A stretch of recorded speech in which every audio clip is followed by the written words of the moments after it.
Je donne tout de suite la parole à Nicolas Giraud, porte-parole national de la Confédération paysanne. Merci Caroline. Bienvenue à tout le monde, merci d'être là. On a convoqué ça un peu rapidement, mais voilà, ça nous semblait important. On a une réunion cet après-midi avec le ministre sur le sujet, avec l'ensemble de la filière agroalimentaire et voilà, le plan de résilience qui est en train de se travailler. Donc, on voulait remettre des choses au clair. Premièrement, avant de commencer déjà sur les conséquences pour le monde agricole de la guerre en Ukraine, c'était de redire que notre première solidarité, nos premières pensées allaient pour les victimes sur place, les populations locales. Ah, il y a un micro qui n'est pas coupé. Ouais, merci. Donc, ouais, nos premiers soutiens et solidarité allaient avec les gens sur place, sous les bombes, bien entendu, ceux qui luttent localement. On réaffirme très clairement notre solidarité avec les populations locales et on réaffirme, comme à chaque fois, qu'on s'impliquera dans l'accueil des réfugiés, parce que c'est pour nous un devoir de solidarité. Et que c'est d'ailleurs à chaque fois la même chose, que ce soit des réfugiés de guerre, des réfugiés économiques ou des réfugiés climatiques, parce que la petite ritournelle qu'on entend en ce moment sur le tri des réfugiés est absolument indécente et scandaleuse. Comme l'indécence et la violence de ce qui a pu être dit depuis maintenant un peu plus de 15 jours nous interpellent quand même beaucoup. Plusieurs indécences, avant de rentrer vraiment dans le sujet, moi je voulais remettre ça sur le tapis, l'indécence qu'on a eue en amont du salon et au tout début du salon où l'agroalimentaire français, la FNSEA pleurait sur les conséquences à venir pour le monde agricole sans les connaître, sans avoir une parole pour ce qui se passait sur place. Ils ont essayé de rattraper le coup, Christiane Lambert sur France Info le matin de l'ouverture du salon avec un appel à la solidarité, etc. Mais enfin, pour moi, j'ai l'impression que le coup était parti et ils ont montré à cette occasion-là leur vrai visage et c'est quand même sacrément violent et indécent de les entendre dire que l'agriculture française, après la guerre en Crimée, va encore trinquer. C'était le mot qu'a utilisé Christiane Lambert, va encore trinquer avec la guerre en Ukraine.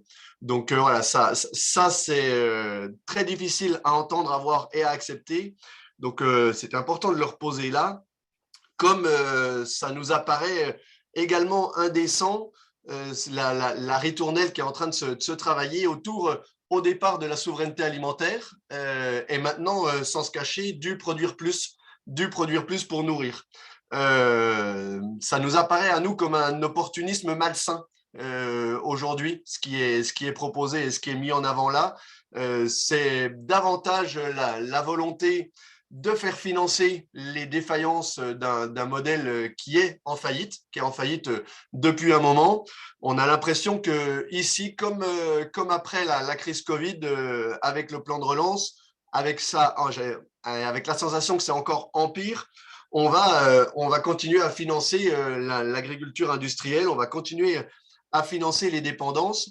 Pour nous, ce qui est en train de se travailler, c'est pas un plan de résilience, c'est pas la réalité de ce qui est en train de se poser sur la table. C'est davantage un plan de financement des dépendances d'un modèle sous perfusion.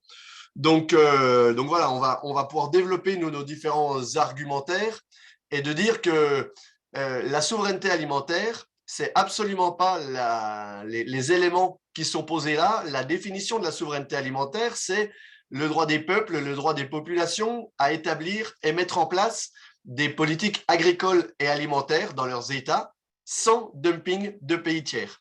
La souveraineté alimentaire, c'est absolument pas produire plus en Europe et en France pour nourrir le monde à grands coûts de subventions, à grands coûts de dumping pour aller détruire les agricultures locales. Alors, ça ne veut pas dire qu'il ne faut pas de solidarité internationale, loin de nous de penser ça, mais ça veut dire qu'il faut l'organiser, la penser autrement. Il faut arrêter de se cacher derrière cette soi-disant solidarité et souveraineté pour aller chercher des parts de marché supplémentaires. Voilà, moi j'en ai terminé pour mon introduction. Je laisse la parole à Laurence. Oui, bonjour à tous, merci Nicolas. Du coup, dans ce qu'évoquait Nicolas là, sur cet effet qui nous a paru de l'opportunisme de la part de certains de profiter de la guerre en Ukraine pour avancer des propositions très rapidement et remettre en cause beaucoup de choses. Je vais parler de 3 points qui ont beaucoup, qu'on a beaucoup entendu, cette petite musique ces derniers jours dans la presse, autour de Farm to Fork, autour des jachères et autour du produire plus. Voilà un peu notre lecture de ces 3 points.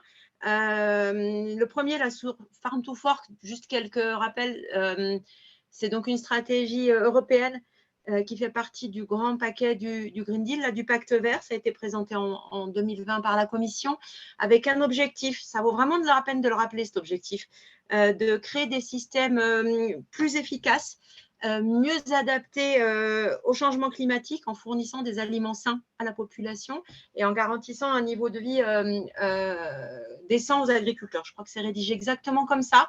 Voilà, c'était pas un truc pour pourrir la vie des agriculteurs, c'était sur ces objectifs-là. Et en plus, à l'issue des trilogues, là, où se sont un peu discutés le niveau de contrainte du pacte vert, il a finalement été acté que ce sont des stratégies non contraignantes, au moins jusqu'en 2025. Je voulais vraiment remettre ça en perspective parce que là, on parle de la campagne 2022, d'urgence absolue, et le Farm to Fork, qui à bien des égards est intéressant pour nous, je vais en parler, de toute façon, ne sera pas contraignant au sein de la future PAC jusqu'au moins en 2025. Pour nous, Farm to Fork, c'est pourtant quelque chose d'indispensable et d'essentiel, c'est une direction qui est donnée pour orienter de façon plus durable l'agriculture européenne, avec des horizons à 2030 dessinés sur un pourcentage de surface en agriculture biologique, sur une réduction, même une ambition de s'affranchir des importations de soja en Europe, et une réduction à 50% des pesticides, des antibiotiques pour les animaux, et de limiter à 50% les pertes de nutriments dans les sols en azote et en phosphore via la diminution de 20% des engrais, et enfin d'aller vers 10% de la surface agricole européenne vers des surfaces riches en biodiversité, ce qui ne veut pas nécessairement dire ne pas produire ces surfaces. Nous, la lecture qu'on fait de cette stratégie qui a été hautement critiquée et là aujourd'hui que beaucoup souhaitent, je crois, flinguer complètement, pour nous, elle est essentielle parce qu'elle dessine un horizon pour produire aujourd'hui, pour continuer à produire demain, pour garder des capacités à produire demain et mieux, évidemment, continuer à nourrir et mieux nourrir nos concitoyens.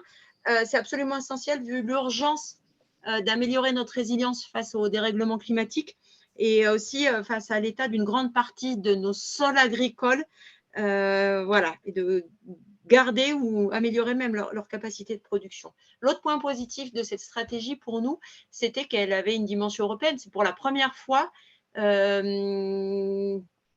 se dotait d'un horizon partagé sur ces sujets. À nos yeux, c'est aucunement une stratégie de décroissance, mais bien une stratégie de durabilité et de pouvoir continuer à produire dans le futur. Donc,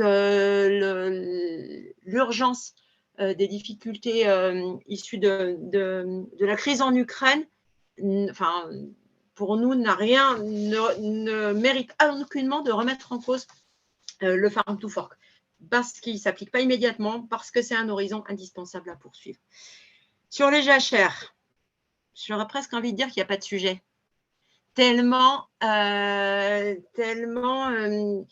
aujourd'hui, dans la PAC actuelle, je vais d'abord toujours commencer par 2022, on parle de cette campagne, bon, même si l'emblavement a commencé, mais voilà, même si en 2022, dans la PAC actuelle, il n'y a pas d'obligation de jachère, réglementairement. Ce n'est pas de ça qu'on parle.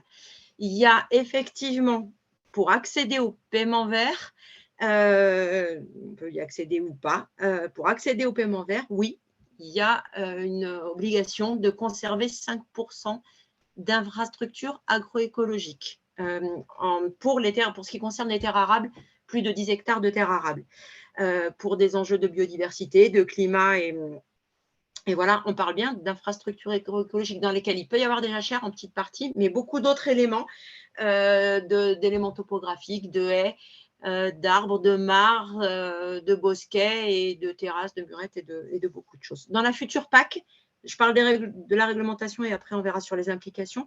Dans la future PAC, dans le PSN déposé par la France et puis le cadrage européen, et il n'y aura plus de paiement vert. Et effectivement, ces critères-là passeront dans de la conditionnalité. Ça deviendra, là on pourra lire une obligation, puisque ça sera intégré dans la conditionnalité de l'accès à l'ensemble des aides, en particulier vers la BCAE 8, qui indique l'évolution dans la future PAC, du coup, toujours pour les terres arables au-delà de 10 hectares, 4%.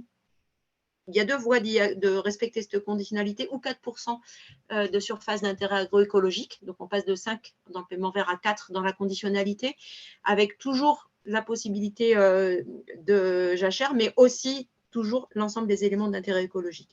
Ou alors, l'autre formule, ça sera 7% avec juste 3% d'IAE, et que ça pourrait être complété par des cultures dérobées ou des cultures fixatrices d'azote sans produits phytosanitaires. Donc, il y a une vraie simplification médiatique à nos yeux. Aujourd'hui, il n'y a pas d'obligation de jachère.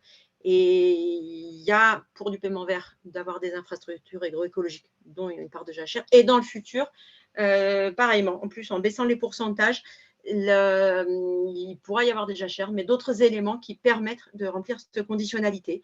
Ces éléments sont importants à nos yeux, parce qu'ils peuvent être fixateurs d'azote, vecteurs de pollinisateurs, de fixation des sols, beaucoup de choses qui sont dans le produire mieux et produire durablement. Donc, ce chiffre de 4% de jachère, il est absolument mensonger, et aujourd'hui et dans le futur, puisque dans les 4% futurs, il n'y aura évidemment pas que des jachères. Se dire aussi que ce chiffre, actuellement, il n'a pas été… il est facilement accessible par l'immense majorité des fermes. On sait que le paiement vert, l'immense majorité des agriculteurs ont pu le toucher, même sur les exploitations les plus spécialisées en grande culture. Il est plus difficile à atteindre, on l'a vu là dans nos travaux avec le ministère les mois passés en négociant la PAC, dans quelques départements français où là il y a eu une hyper spécialisation vers les grandes cultures et des agrandissements massifs. Et c'est là où en fait il n'y a pas ces 4%, c'est là où où ça leur est difficile d'y accéder. C'est là où il y a eu des travaux préalables de drainage, d'agrandissement, d'arrachage de haies qui font qu'on en est là aujourd'hui. Et ceux-là, effectivement, ont pratiquement plus que les jachères comme outil à disposition pour remplir, pour accéder au paiement vert ou plus tard remplir la conditionnalité. Mais c'est vraiment la conséquence d'un système, en fait, où on en est arrivé là. Pour le dire simplement, aujourd'hui, il y a dans les déclarations PAC, aujourd'hui, il y a 2% de la SAU française qui est cataloguée comme jachère. Et ces jachères, si on devait les remettre en production, ça a très peu de sens parce qu'elles sont évidemment situées dans les terres les moins fertiles. C'est ces terres-là qui ont été destinées en jachère, dans des endroits difficilement accessibles, en bord de parcelles, enfin des endroits un peu compliqués. Et c'est vraiment pas ces 2% qui permettraient de sauver le monde ni d'accroître significativement notre production.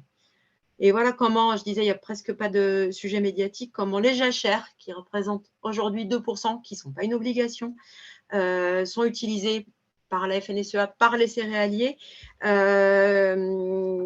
pour justifier la nécessité de revoir la conditionnalité de la future PAC. C'est quand même pas rien, la conditionnalité de la future PAC, elle n'est pas extrêmement ambitieuse, elle va marquer le paysage et le devenir de l'agriculture pour au moins jusqu'en 2027. C'est vraiment quelque chose d'inacceptable. C'est même quelque part un tour de passe-passe intellectuel mensonger, puisqu'en fait, les jachères n'existent pas. L'obligation n'existe pas dans la PAC actuelle et pas telle qu'elle, en tout cas pas seules les jachères dans la PAC future. Elle sert vraiment pour la FNSEA à vider la PAC de tout objectif environnemental et à nos yeux, ce qui est au moins aussi grave, de spolier, je vais utiliser ce mot-là, à court et à moyen terme, les capacités de production et la souveraineté alimentaire telle qu'on l'a décrit précédemment.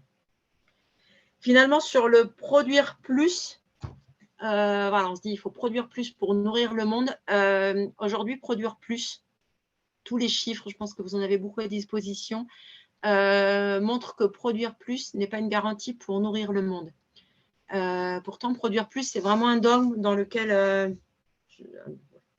dans lequel on est embarqué depuis largement plus de 50 ans, sans discontinuer et sans ralentir aucunement ces dernières années. On l'a vu que pour produire plus, on a décidé de réautoriser, enfin, le ministère a décidé de réautoriser l'utilisation des néonicotinoïdes, de toujours repousser plus loin, de garder du glyphosate et de toujours avoir comme ligne directrice pour la politique agricole centrale qu'est la PAC, des aides à la surface, favorisant l'agrandissement et un peu tout ça.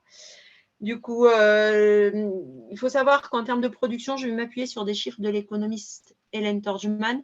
On sait aujourd'hui, alors je parle d'une échelle mondiale, là, pas strictement européenne, que ce qu'on peut appeler l'agriculture paysanne produit à peu près 70 à 75% de l'alimentation consommée dans le monde en utilisant seulement un quart des terres cultivées. De l'autre côté, les tenants du produire plus, du productivisme de l'agriculture industrielle produisent 25 à 30% de l'alimentation consommée dans le monde en utilisant 75%, trois quarts des terres cultivées. Et dans ce pourcentage de production d'aliments par l'agriculture industrielle, il y en a 44% qui vont à l'alimentation animale. Il y en a 23% qui sont perdus dans les transports, le stockage, et voilà. Il y en a 9% dédiés aux agrocarburants et finalement seulement 6 à 7% qui seront consommés comme alimentation humaine.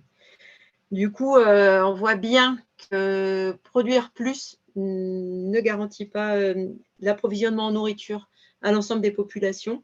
Il suffirait de modifier, là je cite Hélène Torgman, de modifier l'affectation des sols en faveur d'une agriculture familiale et d'arrêter de toute urgence le développement des biocarburants, bioplastiques et autres produits biosourcés pour pouvoir nourrir la population. Aujourd'hui, là, dans ce qu'on a entendu médiatiquement depuis une quinzaine de jours, on entend produire plus avec exactement les mêmes méthodes que celles jusqu'à aujourd'hui, qui provoquent des flux très importants, des importations massives, qui détruisent l'autonomie et qui surtout n'ont pas réussi à nourrir les populations depuis tout ce temps.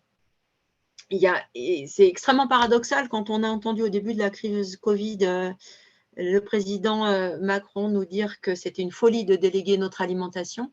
Et on continue pourtant, ce dont on nous parle aujourd'hui, c'est exactement la même chose. C'est des signaux vraiment assez dramatiques.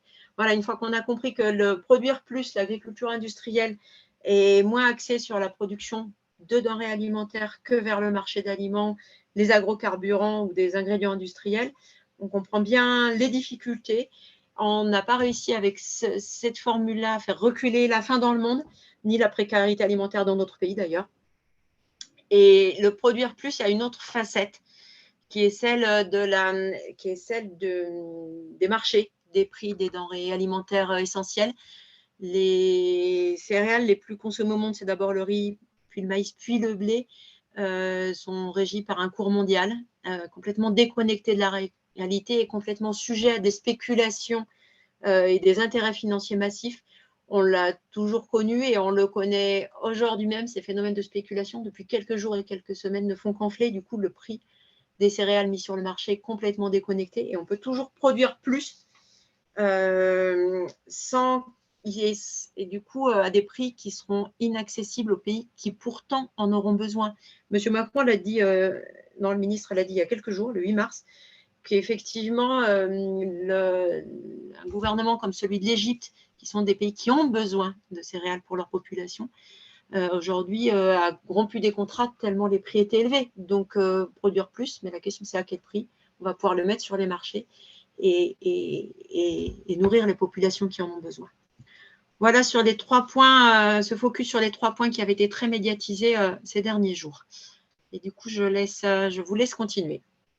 Ouais, merci Laurence. Je reprends la parole, moi, sur les mesures de court terme qu'on va défendre. Juste avant, dire que voilà, Laurence a bien décrit les manœuvres de la FNSEA et du modèle productiviste qui se posent faussement, selon nous, comme étant la solution et qui cherchent juste finalement à capter les aides d'urgence qui seront mises dans le plan de résilience continuer à financer un modèle incapable de nourrir le monde. Incapable de nourrir le monde. Enfin, ça c'est une réalité.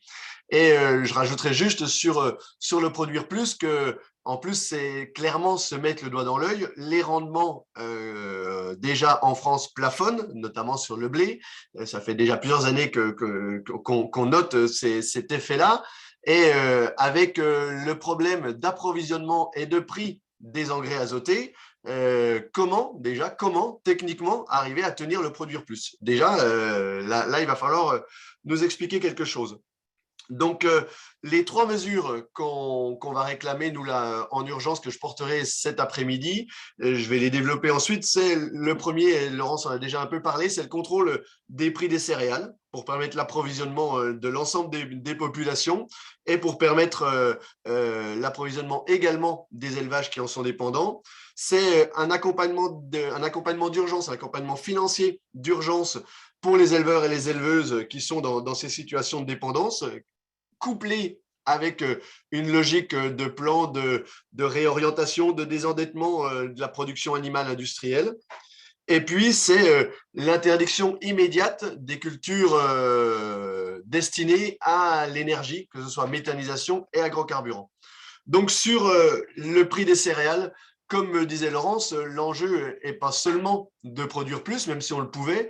L'enjeu, c'est la répartition de cette production et l'accès à l'alimentation des populations les plus précaires, ici en France et partout sur la planète. Comment est-ce qu'on peut penser qu'avec un blé qui va être à 400, 500 euros la tonne, on va permettre une alimentation de qualité pour tout le monde? C'est quelque chose d'absolument tordu et infaisable. Ça ressemble énormément à finalement mutualiser les pertes. C'est-à-dire qu'on va demander à l'État de nous financer la hausse du gaz, la hausse des engrais azotés, nos dépendances aux semences, etc., etc. Et on va privatiser les profits parce qu'on va profiter de cette spéculation sur les marchés financiers des cours de l'alimentation. Donc nous, ce qu'on a à dire, c'est que si réellement la FNSEA, le modèle agricole productiviste et le ministre veulent nourrir le monde et veulent être en solidarité, le premier élément à mettre en place, c'est bloquer les prix, c'est sécuriser les prix agricoles pour en sécuriser l'accès à l'ensemble des populations. Donc ça, ce serait la première chose réellement à faire. Avec également l'enjeu d'avoir une solidarité avec les éleveurs et les éleveuses pour pouvoir arriver à continuer à avoir une alimentation de nos bétails dans ces différents élevages. Ça passerait aussi, selon nous, cette solidarité par une mesure immédiate ou rapide à mettre en place sur la future PAC, sur l'année qui vient. C'est sur l'augmentation de la surprime aux premiers hectares, l'augmentation du paiement redistributif sur les 52 premiers hectares, parce que c'est un élément de solidarité entre notamment les grandes cultures et les productions d'élevage. Donc, l'enjeu pour nous, là, est d'aller au maximum de ce qu'on pourrait faire pour avoir une certaine redistribution et une solidarité entre les filières. Ça, c'est le premier point. Le second point, c'est l'accompagnement d'urgence, l'accompagnement financier des éleveurs et des éleveuses qui sont aujourd'hui sous la dépendance de production, d'alimentation animale importée. Donc, on pense beaucoup aux productions hors sol, de porc et de volaille notamment. Donc, c'est forcément d'avoir une aide d'urgence pour permettre à ce que ces exploitations continuent de travailler, continuent de produire, tout en se disant qu'on ne peut pas, comme ça a été fait dernièrement sur la crise du porc, injecter des millions d'euros sans réfléchir l'après, sans réfléchir la transition et sans réfléchir les dépendances de ce modèle-là. Donc, selon nous, cet accompagnement financier, il doit se penser et se conditionner avec une réorientation du modèle et de se dire que on va baisser les densités, on va bifurquer au niveau du modèle des productions animales industrielles pour se réorienter vers un élevage davantage lié au sol, davantage lié avec les capacités de production du territoire sur lequel il est implanté. Dans la même logique, autour de l'accompagnement des éleveurs et des éleveuses et de l'enjeu l'enjeu d'être lié au sol et d'avoir une orientation vers un élevage paysan, il nous semble que empêcher le retournement des prairies pour certains qui pourraient être vus comme une aubaine avec le prix des cours des céréales est quelque chose d'important. Se dire qu'on ne doit pas, avec cette guerre en Ukraine, avec cette crise qui se profile, prendre encore une accélération supplémentaire dans la céréalisation du territoire français et européen. Et enfin, dans la logique de solidarité et d'accès à la nourriture pour l'ensemble des populations en France, en Europe et sur la planète, il nous semble que plutôt que l'interdiction des jachères, que, comme l'a expliqué Laurence, est absolument fumeux et quelque chose qui n'existe pas, et c'est un mensonge absolument fabuleux qui vous est mis en avant par les tenants du productivisme, pour nous, la première urgence, c'est d'interdire et d'arrêter les cultures alimentaires. C'est-à-dire, on le porte, nous, à chaque fois, à chaque sécheresse où des paysans ont du mal à nourrir leurs animaux et qu'à côté, on remplit des méthaniseurs ou qu'on remplit des bagnoles avec des agrocarburants. Là, on ne doit plus se poser cette question-là si on est réellement dans une logique de solidarité alimentaire, de recherche de souveraineté alimentaire. Il faut bloquer ces cultures d'agrocarburants et de cultures destinées à la méthanisation. Et c'est loin d'être rien. Hein. C'est entre 3 et 5% de la SAU française qui est destinée aux cultures énergétiques. Et donc, on peut les réorienter vers d'autres productions, notamment de protéines végétales, notamment de fruits et légumes, en tout cas destinées à l'alimentation humaine directement. Donc, on a cette capacité-là, comme on aurait aussi la capacité de bloquer l'artificialisation des terres agricoles. On ne peut pas accepter qu'en cette période où l'alimentation va être l'accès à l'alimentation va être en grand débat, de se dire qu'on continue à bétonner des terres agricoles. C'est 55 000 hectares qui disparaissent chaque année en France de terres agricoles, et c'est l'équivalent de ce qui pourrait nourrir une ville comme Le Havre. Donc, c'est absolument loin d'être insignifiant. Donc, ces éléments-là sont pour nous des éléments d'urgence qui peuvent être mis en place très rapidement et qui auront un effet sur l'alimentation de l'ensemble des populations.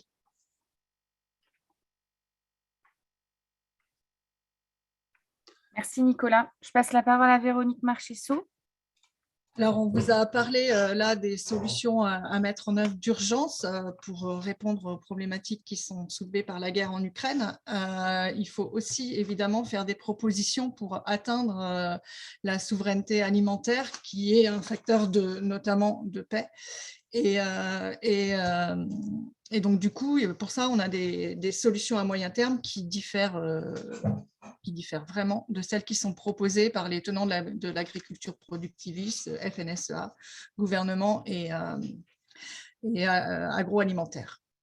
Du coup, nous, on a quand même été profondément choqués par le dévoiement de la notion de souveraineté alimentaire qui a été faite déjà au moment de la crise sanitaire, où Laurence vous a rappelé tout à l'heure ce qui était vraiment pour nous la définition de la souveraineté alimentaire, et qui s'est transformée en souveraineté agroalimentaire, avec une confusion avec l'autonomie alimentaire, l'autonomie d'approvisionnement des usines agroalimentaires. Enfin, vraiment, il y a eu une confusion organisée sur la notion de souveraineté alimentaire qu'on dénonce vraiment, et qui aujourd'hui est reprise et une nouvelle fois dévoyée pour soutenir un système agroalimentaire aux abois. Et ce qui est complètement choquant pour nous, c'est qu'à chaque fois, en fait, on utilise des situations qui sont assez dramatiques pour justifier le maintien de la perfusion de ce système agroalimentaire.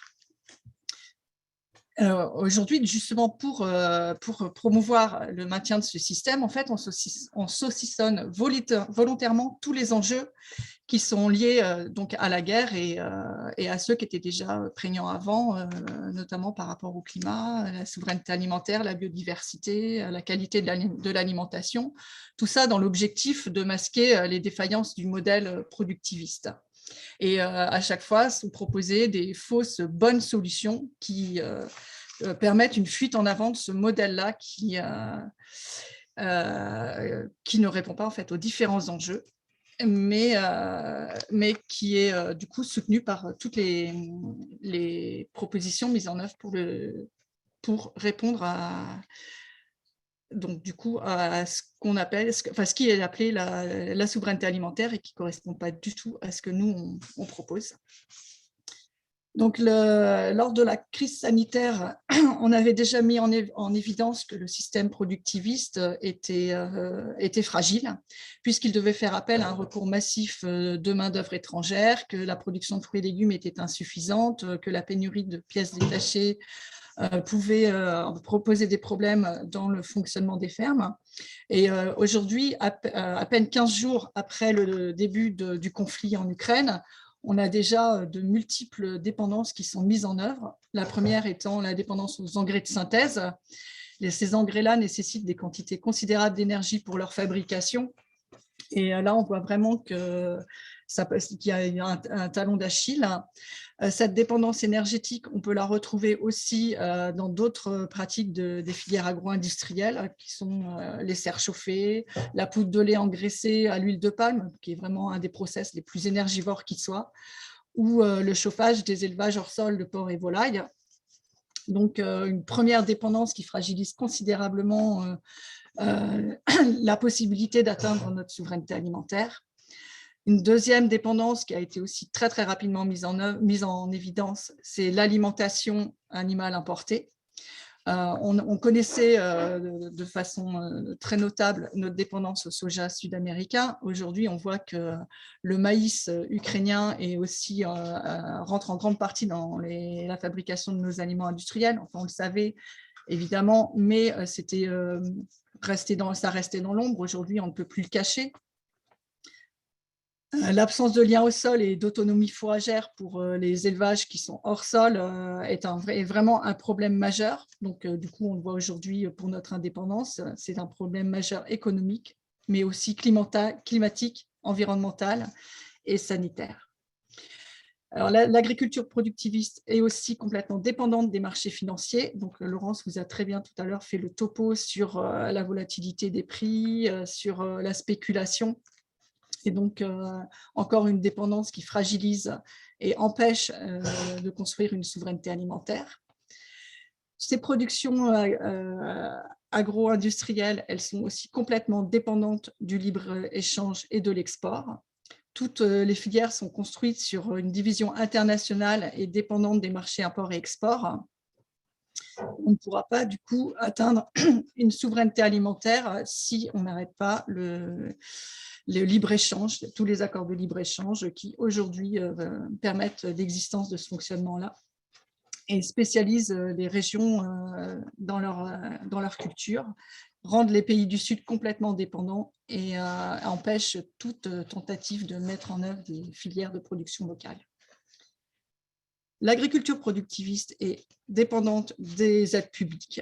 On voit bien que ce modèle dominant, il accapare les aides publiques et notamment les aides de la PAC qui sont distribuées à la surface.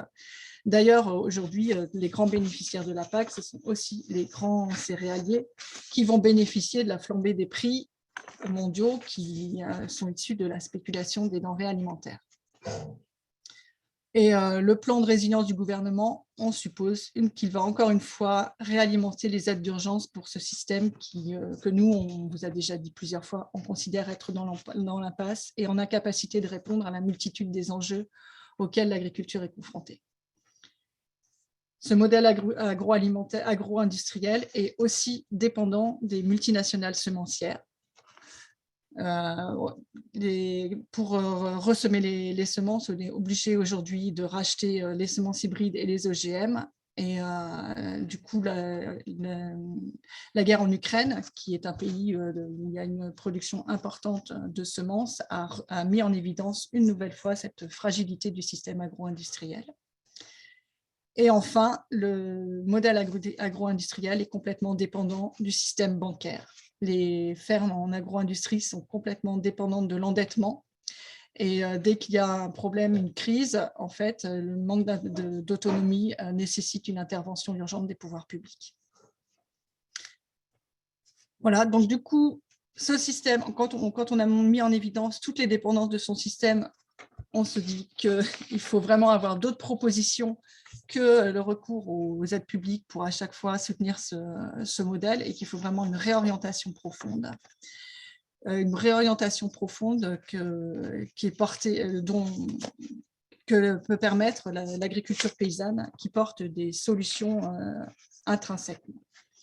Donc, ces solutions qui sont à mettre en œuvre, c'est l'affranchissement progressif des engrais de synthèse par la mise en place et le développement large de la polyculture élevage, le développement de la production de légumineuses et la valorisation des prairies. Donc, on a dit récemment que les prairies ne devaient surtout pas être retournées puisqu'elles répondent à l'enjeu d'autonomie des fermes, des élevages et aussi des enjeux climatiques très importants. Et là, il y a vraiment un risque avec la flambée du prix des céréales que nombre de ces prairies, que d'hectares en prairies soient retournés. Donc, il y a vraiment urgence à légiférer pour en interdire le retournement et à légiférer de façon très, très rapide. Alors, une deuxième solution, c'est la recherche d'autonomie fourragère sur les élevages par une obligation de lien avec le sol, ce qu'on appelle, nous, de nos voeux depuis longtemps, une désintensification de l'élevage pour vraiment répondre à tous les enjeux, que ce soit les enjeux d'autonomie des fermes, les enjeux d'alimentation de qualité et les enjeux de climat. Et aujourd'hui, donc du coup, on voit bien qu'avec la dépendance qu'on a d'un système agro-industriel mondialisé, ce système-là n'est pas tenable face aux crises qui se succèdent les unes aux autres. Alors, il faut aussi remettre en place des outils de régulation de marché pour protéger économiquement la rémunération des producteurs agricoles et l'approvisionnement des populations, que ce soit des populations chez nous ou des populations ailleurs. Donc, comme je vous le disais tout à l'heure, la sortie des accords de libre-échange est une nécessité fondamentale. Pour atteindre notre autonomie alimentaire, il faut aussi relocaliser les produits déficitaires en France. Donc, les produits déficitaires principaux, ce sont les légumineuses, les fruits et légumes, la filière fruits et légumes qui est très, très peu soutenue par la PAC. Aujourd'hui, il y a une proposition de soutenir un petit peu le maraîchage, mais enfin, on est très, très loin de répondre aux enjeux d'autonomie dans ces productions-là. Et un petit chiffre pour illustrer, en fait, il faudrait 150 000 hectares supplémentaires de fruits et légumes aujourd'hui pour atteindre l'autonomie en France, qu'on peut mettre en face du 1 million d'hectares qui est aujourd'hui cultivé pour les cultures qui vont dans les méthaniseurs. Donc, c'est vraiment pas une impossibilité d'atteindre cette autonomie, c'est juste un manque de volonté et de soutien politique. Et enfin, pour atteindre la souveraineté alimentaire, il faut garantir aux paysans et aux paysannes le droit de ressemer et d'utiliser leurs semences. Donc ça, c'est un droit qui est rappelé dans la déclaration de l'ONU des droits des paysans et des populations rurales. Donc du coup, vraiment, il faut pouvoir garantir ce droit. Et ce droit, ça passe par l'interdiction du brevetage du vivant et des OGM et la promotion du développement de la sélection paysanne. C'est vraiment un droit primordial pour la résilience de notre alimentation et de notre agriculture. Et le déléguer à des multinationales semencières, c'est un suicide collectif pour le monde agricole.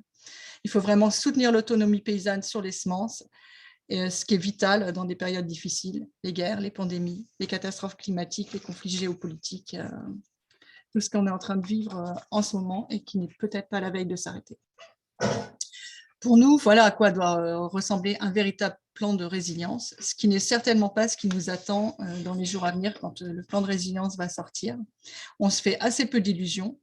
À la demande de la FNSEA, ce nouveau plan de résilience risque fort de financer les dépendances du modèle agro-industriel. en le faisant passer pour la solution pour une alimentation des populations, alors qu'en fait, il est la source de nombreux problèmes aujourd'hui, ici et ailleurs. Ce que demande la FNSEA, ce sont des aides publiques qui ne soutiennent pas les paysans, les paysannes, leurs revenus, mais qui réinjectent de l'argent dans le système agro-industriel, en permettant de continuer à acheter des pesticides, des semences, de l'engrais, de l'énergie fossile et du matériel pour atteindre la troisième révolution industrielle qui nous est promise, robotique, numérique, génétique. Donc nous n'attendons donc rien de ce énième plan de survie du modèle agro-business, mais qui va sans doute financer les dépendances qui sont en permanence dévoilées par les crises, donc les crises successives, la crise sanitaire et là le conflit avec l'Ukraine. Je vais repasser la parole à Nicolas pour conclure cette présentation. Ouais, donc je vais conclure rapidement et puis après on pourra échanger si vous avez des questions. Donc bon, je pense que vous avez compris qu'on est quand même bien énervé et même scandalisé par l'opportunisme et les mensonges qui sont à l'œuvre depuis plusieurs semaines maintenant. Véronique a rappelé ce qu'on entend depuis quelques mois déjà, la troisième révolution agricole, numérique, robotique, génétique. Alors, on n'est pas d'accord avec ça, mais je veux dire, au moins, ça a le don d'être honnête et on voit où on va. Ce qui nous scandalise, c'est que là, en ce moment, le modèle productiviste se cache derrière une soi-disant solidarité, derrière une souveraineté alimentaire, se drape de blanc et de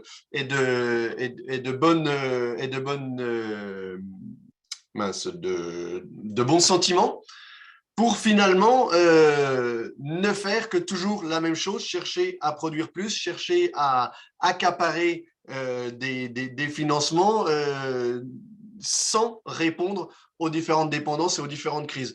Donc, c'est absolument scandaleux et c'est malhonnête. Donc, ça, c'est quelque chose qui nous met vraiment mal à l'aise et qui nous énerve, cette instrumentalisation de la guerre en Ukraine par un modèle productiviste pour continuer à faire une guerre économique autour de l'agriculture et de l'alimentation.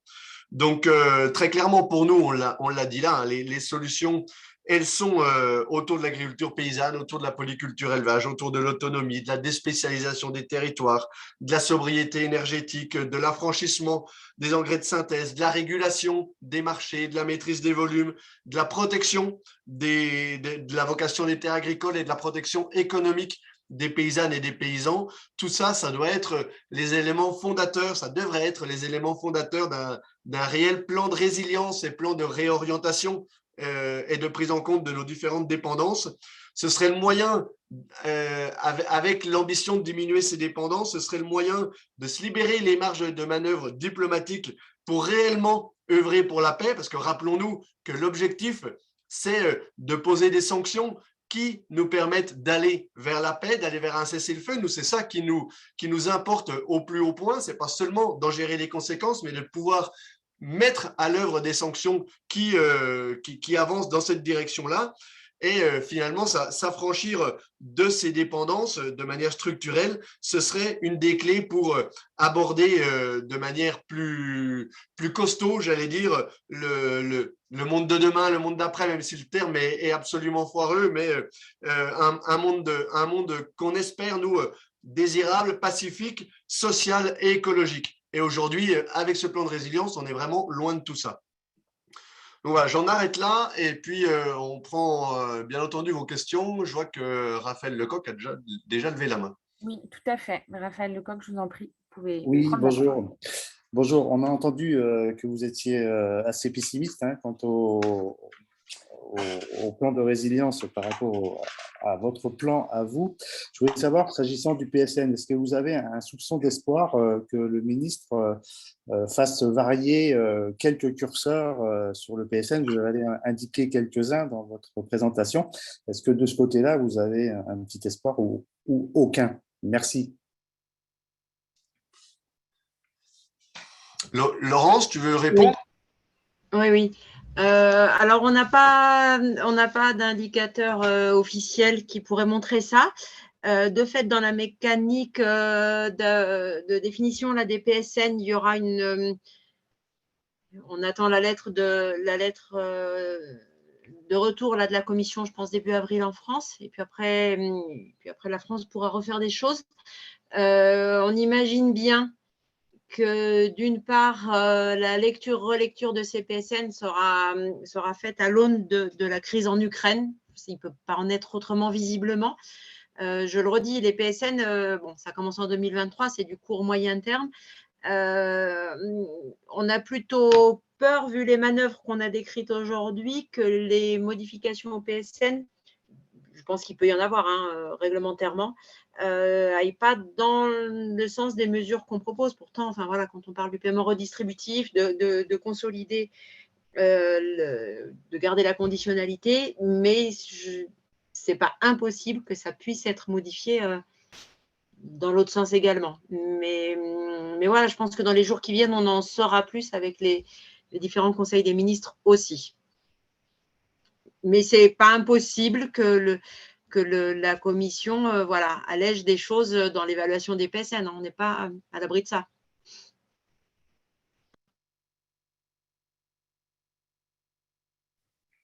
Il y a d'autres questions? Oui, pour répondre à une question plus globale, nous n'avons pas encore de date précise. Le plan de résilience économique doit être présenté la semaine prochaine. Peut-être qu'il y aura une date plus précise indiquée par le ministre de l'Agriculture cet après-midi. Voilà, c'est annoncé pour la semaine prochaine. On n'a pas de date.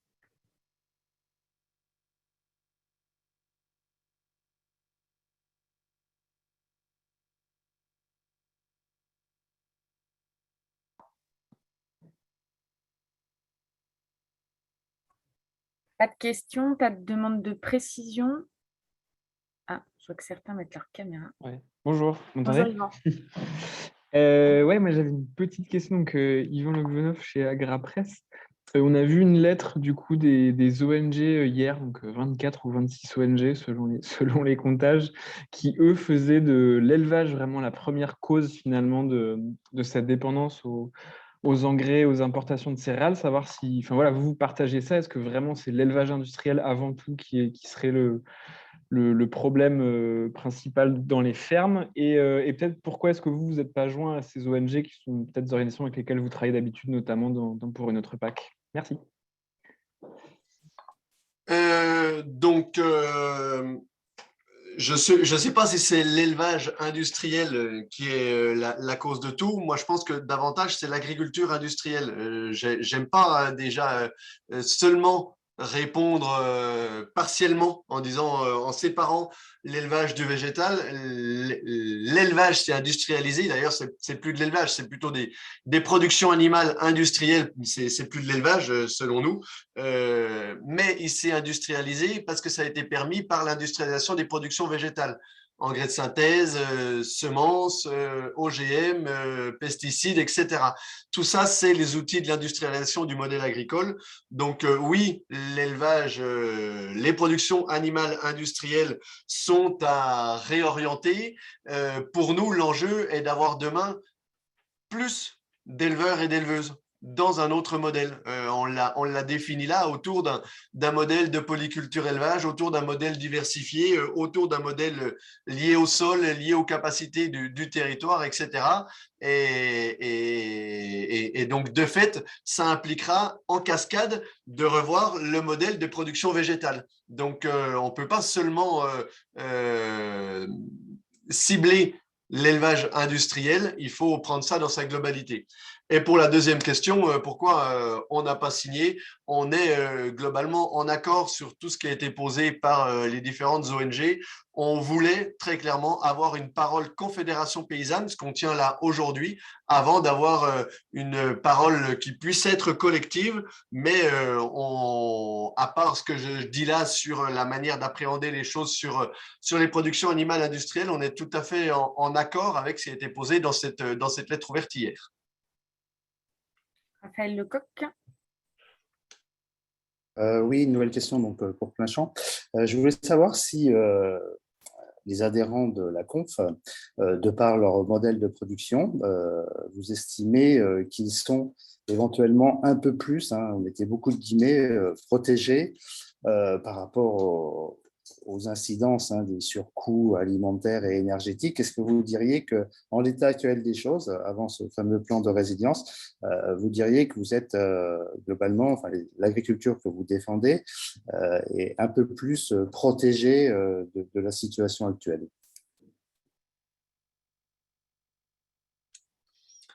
Et moi, je ne sais pas si quelqu'un d'autre veut répondre. J'aime mieux le formuler comme vous le formulez à la fin, plutôt que nos adhérents, l'agriculture que nous défendons, parce que nos adhérents ne sont pas tous uniquement dans une et n'ont pas tous les moyens, j'allais dire, techniques et surtout économiques d'aller au bout, j'en sais rien, mais d'aller le plus loin possible sur l'enjeu de l'autonomie et de ce qu'on défend autour de l'agriculture paysanne. Mais très clairement, il me semble que notre projet d'agriculture paysanne autour de l'autonomie de l'économie, autour d'une recherche de répartition des moyens de production, est un moyen je mets des guillemets aussi, plus facile, j'en sais rien, mais de passer ces crises-là. Quand on n'utilise pas ou peu d'engrais azotés, par exemple, eh ben, l'impact de leur renchérissement aura forcément peu ou pas d'impact sur nos fermes.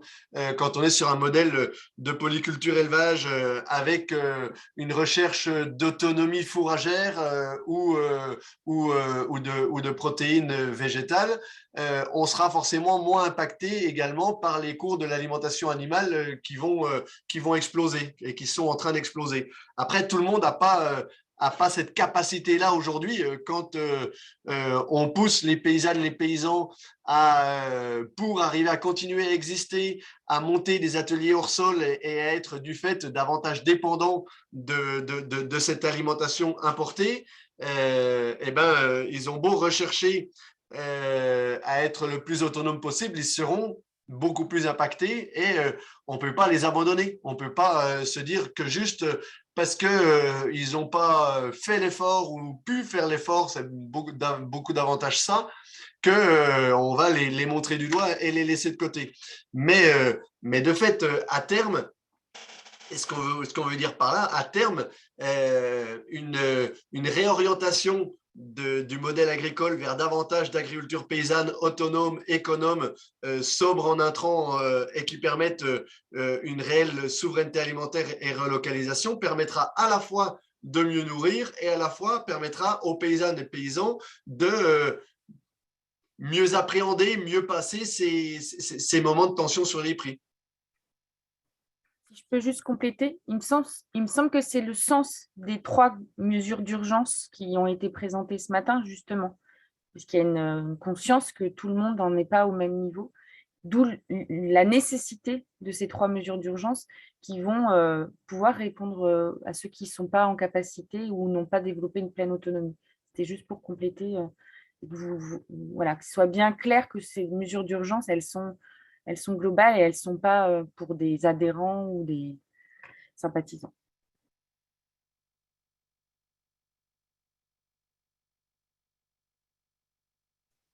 Je vois qu'il y a une autre question. Emmanuel Allard, je vous en prie, allez-y.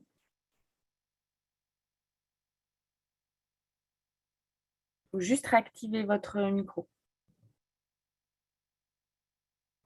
Oui, voilà, donc j'espère que vous n'avez pas déjà répondu à mes questions concernant l'autonomie fourragère. Donc on se rend compte évidemment que les prix peut-être des aliments destinés à l'alimentation du bétail en élevage intensif, que ce soit porc ou volaille, va augmenter. Donc on nous dit qu'évidemment il ne faut pas lâcher les éleveurs qui ont été dépendants de ce modèle. Et d'un autre côté, vous dites qu'il faut valoriser beaucoup plus une polyculture élevage basée sur l'autonomie fourragère et le recours aux prairies, en tout cas pour les animaux. Mais alors, ma question est simple. Ici, nous sommes belges, hein, je fais partie du mouvement agricole paysan. Ici, les terres agricoles, ici, même pour une prairie, sont entre 10 et 40 000 hectares pour les prairies. 20 000 euros l'hectare, quelque chose comme ça peut aller jusqu'à 50 000 pour les bonnes terres de culture. Il est évident que dans un contexte où le prix à l'hectare est tellement élevé, que vous avez beaucoup plus intérêt à construire des grands bâtiments industriels et importer du soja ou du maïs. Donc, quelles sont les mesures concrètes que vous préconisez pour retourner, obliger? Ici, on n'a pas d'obligation. Moi, j'ai vu dans les obligations wallonnes il y a une obligation d'être à 0,6 UGB par hectare, mais pas d'obligation maximum. Donc, les aides, elles sont complètement découplées. Donc, je vois qu'il n'y a aucune mesure quelles sont les mesures qui pourraient permettre d'inciter à recourir à ce modèle que vous préconisez, d'autonomie fourragère et de recours au pâturage? Merci. Merci pour votre question. Ouais, je veux bien Ouais. commencer à répondre sur certaines mesures. Justement, vous parlez d'aide couplée à l'élevage, ce genre de choses. En France, du coup, il y a des mesures liées pour les aides couplées animales à une condition de chargement. Elle va l'être partiellement en France là, dans la PAC future.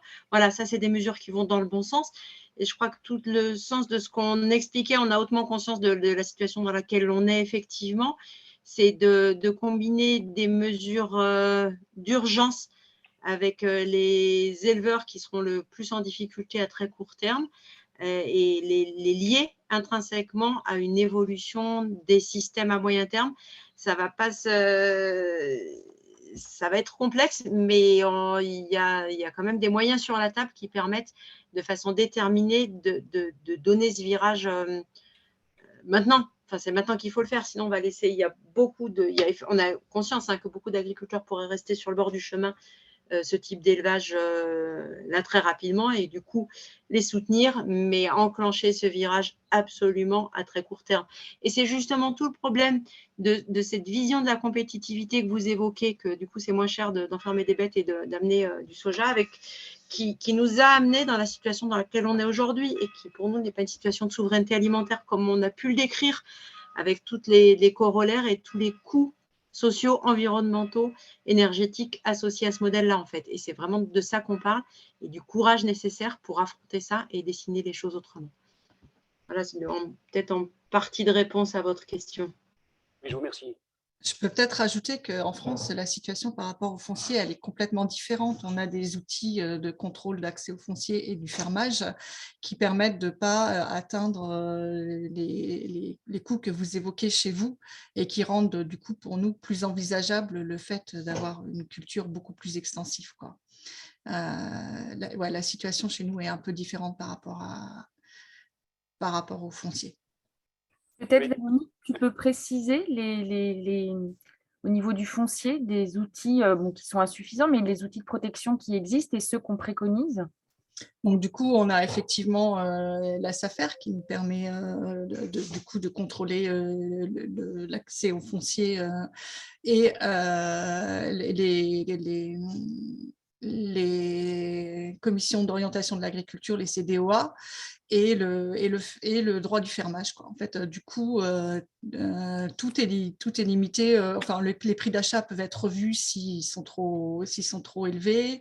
Le fermage maintient, le droit du fermage maintient l'accès à la location à des tarifs qui sont complètement accessibles. Et ça, on se bat pour vraiment qu'ils ne soient pas modifiés. Enfin, il y a plein aujourd'hui de velléités d'attaquer ce droit au fermage qui est vraiment pour nous un droit à produire et qu'il faut protéger de façon très, très importante. Et puis après, les CDOA structures qui permettent du coup de prioriser l'installation des jeunes à l'agrandissement, enfin dans pas mal de régions en tout cas, même si aujourd'hui il y a des régions qui mettent la confortation en priorité, mais d'une façon générale, l'installation est favorisée pour l'accès aux terres. Oui, tout à fait. Est-ce que ce sont des outils nécessaires au Salon de l'agriculture? Plusieurs syndicats, dont la Confédération paysanne, ont reparlé de la nécessité d'une loi foncière plus ambitieuse. Il y a eu la loi Sans passe-tous, mais quels sont les points pour la Confédération paysanne qui ont fait que cette loi, elle n'était pas la grande loi foncière qui était attendue? Alors oui, vraiment, il y avait une nécessité reconnue par tous les syndicats d'empêcher le contournement de l'accès au foncier par le phénomène sociétaire, parce qu'en fait, il y a un contrôle à l'achat, mais quand c'est des achats de parcelles et pas quand c'est des achats de parts de société. Donc du coup, il y avait beaucoup de ventes qui étaient transformées en ventes de parts de société par le phénomène sociétaire. Donc, il y avait vraiment nécessité pour maintenir l'efficacité et la pertinence de nos outils de contrôle que le transfert des parts sociales puisse être contrôlé lui aussi. Et donc, ça faisait partie des grandes revendications sur une loi foncière qui aurait été bien plus large, qui aurait aussi touché à la protection des terres agricoles, du coup, au droit du fermage. Bon, voilà, on avait vraiment des ambitions pour une loi plus importante, mais qui n'a pas été mise en œuvre pendant le quinquennat qui se termine. Donc, il y a juste une loi qui concerne le transfert des parts, qui s'appelle la loi Sans Passe-Tous, mais qui en fait a été un peu affadie par le fait qu'il y a plein d'exemptions à ce contrôle des ventes de parts, et du coup ça en limite notamment, assez considérablement la portée, d'où notre déception. Question d'Yvan, j'en ai pas vu d'autres, n'hésitez pas. Merci. Ouais, une deuxième question, je sais par rapport à ce que vous demandiez là sur le plan de résilience, j'avais une petite question sur le volet énergie, tout ce qui était biocarburant du coup et biogaz. C'est vrai qu'on a plutôt l'impression que le gouvernement voulait vraiment accélérer sur ce thème-là face un peu à des pénuries d'énergie. Est-ce que c'est pas la revendication qui est la plus risquée, sur laquelle vous risquez d'être le moins écouté aujourd'hui? Je pense qu'on a l'impression que Bruno Le Maire était plutôt partant pour accélérer biogaz, bioénergie, etc. Merci. Alors, je sais pas si c'est celle sur laquelle on sera le moins écouté. Je sais pas si c'est la plus risquée, mais en tout cas, si on parle on peut pas tout faire à la fois. Il faut se rendre compte des différents challenges. Est-ce qu'on veut mettre de l'essence dans nos bagnoles le moins cher possible, ou est-ce qu'on veut être dans une logique de recherche de souveraineté alimentaire? Alors, il faut qu'on se dise les choses, mais selon nous, l'enjeu premier des terres agricoles, ça doit être de nourrir. Donc, à partir de là, ce qui est fait en agrocarburant et notamment en méthanisation, le bilan énergétique est pas du tout bon. Donc, ça pose sérieusement question. On subventionne, on bouffe de l'énergie fossile pour créer soi-disant de l'énergie plus durable ou plus acceptable. Mais si on prend l'exemple de la méthanisation, l'ADEME n'a pas rendu un rapport qui permette de laisser à penser que le cycle de la méthanisation permet, qu'on soit réellement dans une énergie verte. Et puis, il faut arrêter de se mettre le doigt dans l'œil, quoi. Vouloir remplacer l'importation de gaz russe par de la méthanisation, c'est absolument impossible. C'est des éléments qui mettraient pour le coup totalement en difficulté la souveraineté alimentaire et nos différentes productions d'élevage. On a aujourd'hui environ un peu plus de 1000 méthaniseurs sur le territoire qui posent déjà question en matière de répartition de ces surfaces vers la production énergétique. Il faudrait au moins multiplier ça par 10 pour avoir quelque chose de sensible en matière de réponse à une recherche de souveraineté énergétique. Ça va poser des problèmes qui seront absolument énormes si on va dans cette logique-là. Donc, oui, de fait, on aura sûrement du mal à être entendu là-dessus parce que c'est la facilité du en même temps. On va faire en même temps la souveraineté énergétique et la souveraineté alimentaire, mais il faut arrêter de nous servir ça et de vouloir laisser à penser que tout va être possible, quoi.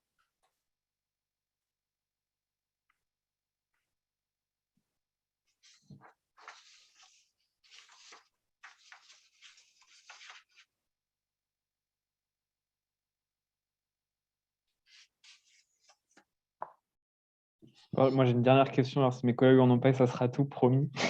Et est-ce que, juste ce truc-là, est-ce que vous l'aviez vu monter au moment du Covid? Là, on a l'impression, du coup, que très rapidement, vous êtes monté au créneau pour dire, voilà, la FNSEA utilise cette crise-là, cette guerre pour avancer ses arguments. Est-ce qu'au moment du Covid, vous l'aviez vu aussi clairement cette volonté-là, est-ce que vous l'aviez dénoncée aussi vite aussi? Je ne sais plus si on l'avait dénoncé aussi vite, mais de fait, ça s'était retourné quand même rapidement. C'est-à-dire que début du Covid, premier confinement, il y a eu un afflux des citoyens, des consommateurs vers une production locale. Donc tout le monde s'est émerveillé de tout ça, a parlé de relocalisation, a parlé de souveraineté alimentaire. C'est la première fois qu'on a réentendu la souveraineté alimentaire.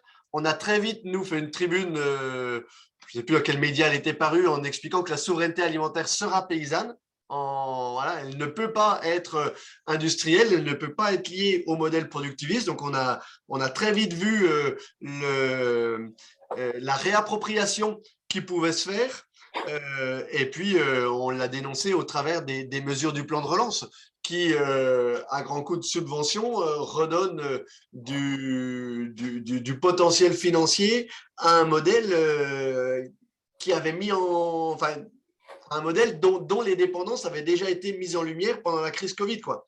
On a l'impression que là, les dépendances sont encore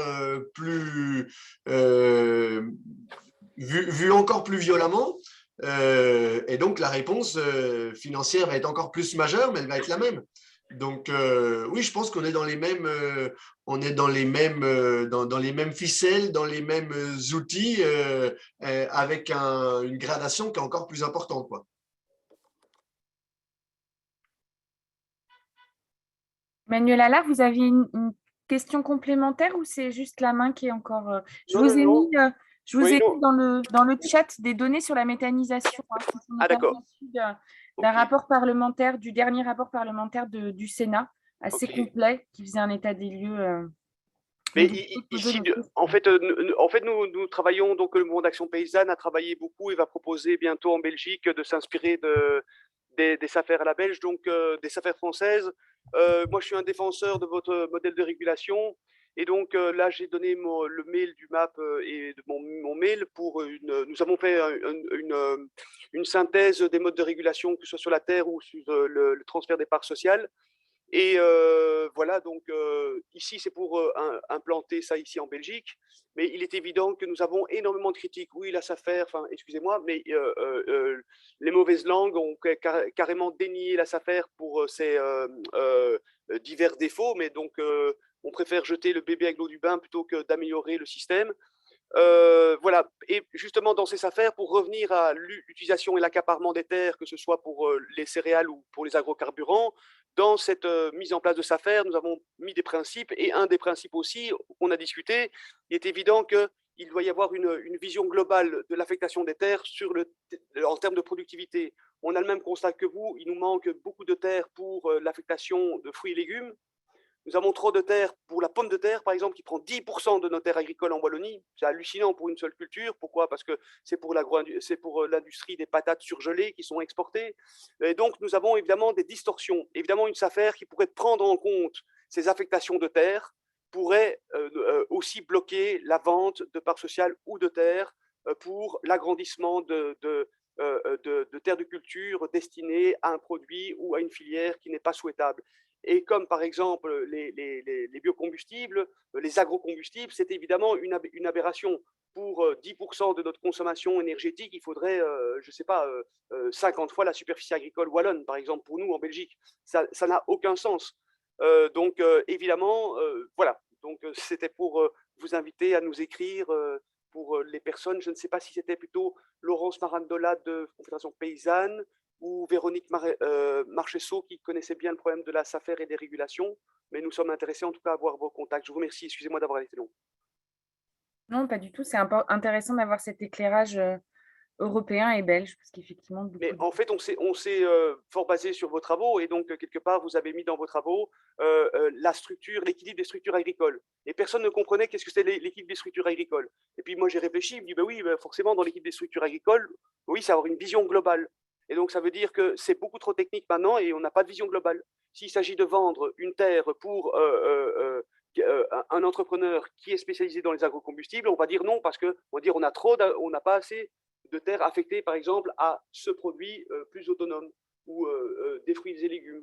Et donc, pour ça, voilà, quels sont les critères mis en place, et on aimerait bien une collaboration pour voir si, pour améliorer notre synthèse. Voilà, je vous remercie, excusez-moi. Non, non, je vous en prie. L'appel est lancé, il sera entendu. Merci, je vous Est-ce qu'il y a remercie. Et d'autres après, c'est vrai que dans Oui, pardon. notre objectif idéal, nous, c'est que le foncier, ça soit un commun, en fait, un commun qui soit utilisé pour l'intérêt général de notre société et que du coup, on définisse collectivement quels sont nos besoins alimentaires.